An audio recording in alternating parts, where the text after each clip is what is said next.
नमस्कार दोस्तों, स्वागत है आपका कल की पुराण के 23वें अध्याय में। दोस्तों, अब तक हमने देखा कि अध्याय 22 में भगवान कल्कि ने अधर्मी राजाओं को पराजित कर धर्म की पुनर्स्थापना की।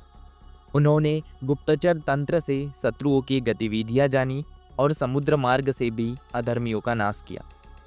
अब संपूर्ण पृथ्वी पर उनका प्रभाव बढ़ने लगा और अधर्मियों में भय व्याप्त हो गया। अब अध्याय 23 में बताया गया है कि भगवान कल्कि ने अधर्म के सबसे बड़े केंद्रों पर आक्रमण की योजना कैसे बनाई। उन्होंने अपने राज्य का विस्तार किया और एक शक्तिशाली साम्राज्य की नींव रखी। कैसे उन्होंने अपने भक्तों को सुरक्षा और समृद्धि प्रदान की। तो चलिए दोस्तों, हम समझने की कोशिश करते हैं। पहला है अधर्म के गढ़ पर आक्रमण की तैयारी। भगवान कल्कि की युद्ध परिषद। भगवान कल्कि ने अपने प्रमुख योद्धाओं को बुलाकर कहा, अब हमें अधर्म के अंतिम गढ़ों पर आक्रमण करना होगा। उन्होंने अपने 4 प्रधान सेनापति सुमंत, प्राज्ञ, बलार्क और विष्णुमित्र को युद्ध की जिम्मेदारियां सौंपी। उन्होंने बताया कि अभी भी कुछ शक्तिशाली अधर्मी राजा बचे हुए हैं जिनका अंत आवश्यक है। अधर्म के प्रमुख गढ़। गुप्तचरों ने बताया कि 3 प्रमुख स्थानों पर अधर्म अपनी जड़ें फैला रहा है, जिसमें से पहला है कुरु जंगल राज्य, जहां नरबलि दी जाती थी और धर्मचारियों का अपमान किया जाता था। जहां नरबलि दी जाती थी और धर्माचार्यों का अपमान किया जाता था। दूसरा है सिंधु द्वीप, जहां समुद्री लुटेरे और अधर्मी राजा निर्दोषों को सताते थे। तीसरा है द्रविड़ क्षेत्र, जहां एक शक्तिशाली असुर राजा महापद ने शासन किया था। भगवान कल्कि का पहला युद्ध कुरु जंगल पर आक्रमण।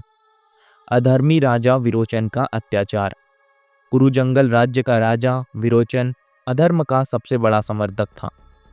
उसने वैदिक यज्ञों को बंद करा दिया था और अपनी सेना को धर्माचार्यों पर अत्याचार करने की आज्ञा दी थी। भगवान कल्कि ने निर्णय लिया कि वे सबसे पहले इसी राज्य पर आक्रमण करेंगे। युद्ध का आरंभ।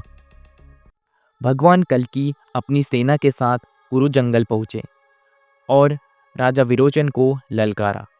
विरोचन ने एक विशाल सेना को भगवान कल्कि के विरुद्ध खड़ा कर दिया, लेकिन भगवान कल्कि ने अपने दिव्य अस्त्रों का प्रयोग किया और उसके सेनानायकों को परास्त कर दिया। भगवान कल्कि का क्रोध और विरोचन का अंत। जब विरोचन ने देखा कि उसकी सेना हार रही है तो उसने छल करने का प्रयास किया, लेकिन भगवान कल्कि ने अपने दिव्य खड्ग से उसका अंत कर दिया। इसके बाद कुरु जंगल में पुनः धर्म की स्थापना हुई और लोगों ने वैदिक परंपराओं को पुनर्जीवित किया। इसके बाद हम बात करते हैं सिंधु द्वीप पर विजय। समुद्री लुटेरों का आतंक। सिंधु द्वीप का शासक ताम्रकर्ण अधर्मियों का रक्षक था और समुद्र मार्ग पर निर्दोष व्यापारियों को लूटता था। उसने भगवान कल्कि के विरुद्ध एक विशाल नौसेना तैयार कर ली थी। समुद्री युद्ध और भगवान कल्कि की विजय। भगवान कल्कि ने समुद्र में युद्ध करने के लिए अपने दिव्य रथ को जल पर चलने योग्य बना दिया। उन्होंने वरुण देव द्वारा प्रदत्त दिव्य बाणों से ताम्रकर्ण की नौसेना को नष्ट कर दिया। दोस्तों, आपको याद होगा कि वरुण देव ने समुद्र से संबंधित कुछ उन्हें बातें बताई थी और कुछ वरदान दिए थे। अंततः भगवान कल्कि ने ताम्रकर्ण को पराजित कर सिंधु द्वीप को धर्म के मार्ग पर पुनर्स्थापित किया। इसके बाद हम बात करते हैं अंतिम युद्ध की, असुर राजा महापद्म का अंत।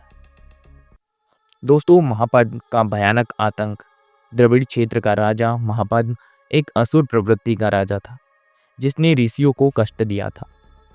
उसने स्वयं को अमर बनाने के लिए घोर तंत्र साधनाएं की थी और अपनी सेना को शक्तिशाली बना लिया था।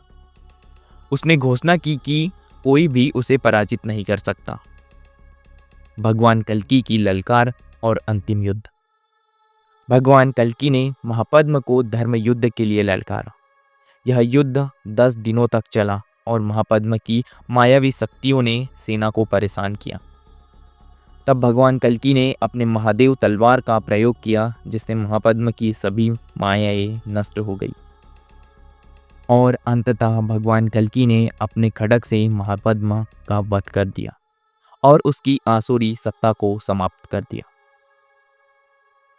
दोस्तों, ये था आज का अध्याय 23 का सारांश। दोस्तों, अब हम समझते हैं कि हमने क्या देखा। भगवान कल्कि ने धर्म के शत्रुओं के अंतिम गढ़ों की पहचान की। उन्होंने कुरुजंगल राज्य में अधर्मी राजा विरोचन को पराजित किया, सिंधु द्वीप के समुद्री लुटेरों को समाप्त किया और समुद्र मार्ग पर धर्म की स्थापना की। असुर राजा महापद्म को हराकर उसकी तामसिक सत्ता का अंत किया। अब संपूर्ण पृथ्वी पर धर्म की ज्योति पुनः प्रज्वलित हो गई। दोस्तों, इस अध्याय का निष्कर्ष क्या है हम जानते हैं। भगवान कल्कि ने अधर्म के सबसे शक्तिशाली केंद्रों को नष्ट कर दिया।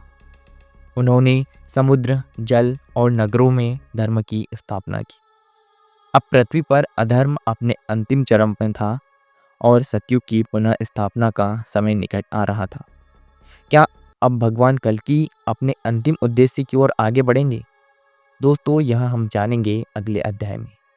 अगर यह वीडियो आपको अच्छा लगा हो तो मुझे कमेंट करके ज़रूर बताएं और चैनल को सब्सक्राइब कर ले ताकि आगे आने वाले अध्याय आपको मिल सके, और वीडियो को ज़्यादा से ज़्यादा शेयर कीजिए। मिलते हैं इसी के साथ अगले वीडियो में, तब तक के लिए धन्यवाद।